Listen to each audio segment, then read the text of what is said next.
In this lesson, we're going to look at bootstrap tables and all the really cool things that you can do with your bootstrap table. So let's open up our editor, and I've created a display area here. So this is a live display of our content within our table. So essentially, I've just set up a standard HTML table, and we see that it gets represented. I've got head element there. So I've got a row there with the head contents.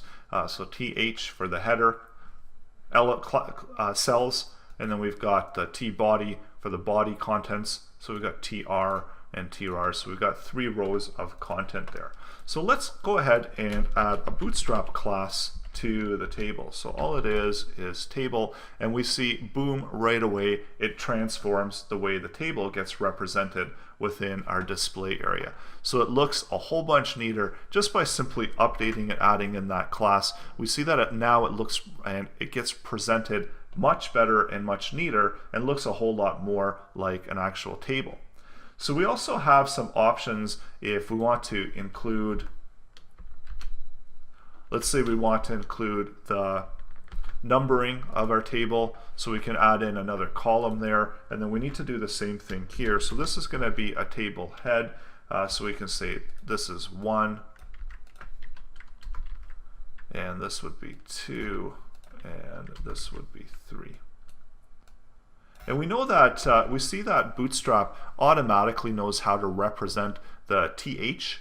So for the headings there, so you see we get it represented in that bolded format, and it really brings out all of the table elements and the ability to see these table values really easily and nicely. And with tables, there's actually a whole bunch more that we can do. So when I go into the Bootstrap source file, I can see that for tables,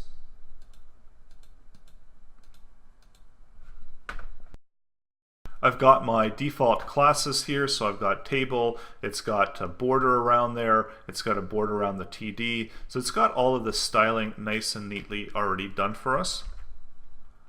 And we can see there's a whole bunch more options down here. So we have an option for the different table sizes. We can do a table bordered. So let's try that one as well. So we'll open up our HTML, and instead of table, let's add in another class of table bordered. So we see that adds in the border as well into the table. We've got some other options here. So we've got this table active, and this can actually be brought in whenever we hover over different table classes. So this is something that we can add in as an added functionality. We can also do table striped. So let's try out some of the different table values that we can have here. So we can have bordered, we can have it striped so it stands out even more. We can inverse. So if we've got options for the head here as well, so we can do a class here and inverse. So this makes it stand out much more. So I refresh it. We see that now this is presenting really nice and neatly as a nice table. So we've got ability to have it striped, so all the different elements and cells get striped. We're also able to inverse the table as a whole as well, so we can do a table inverse. So instead of the T head, we could inverse the whole table colors, so just make it black like that or dark like that. We can add in bordered tables, so we could do table bordered. So some of them they might not be as visible, so maybe that we could remove out the striped, and we see that we've got table bordered. So a whole bunch of options all ready to go when you're building out your tables. And we also have another really neat one that I always like. So I like to keep tables striped in, and there's another one called table hover. And what this is going to do, you see whenever we're hovering over the different elements, so maybe it's not as visible with striped, but whenever we're hovering over the different rows, we can see that it highlights. So that's a nice effect for users when they're coming in and they're looking at your table, that they have the ability to just kind of hover over and see the different options there as they go over the different rows. So a lot of options when it comes to tables, and there's quite a lot you can do with tables when it comes to Bootstrap. And we also have the ability to set different table row colors, so we can set something where we've got, so with Bootstrap, essentially there's a set of default built-in color schemes. And we saw that when we looked at earlier, when we looked at the different Boots Watch options here, where we had a series of different options here to update the colors. So this would be updating the color schema.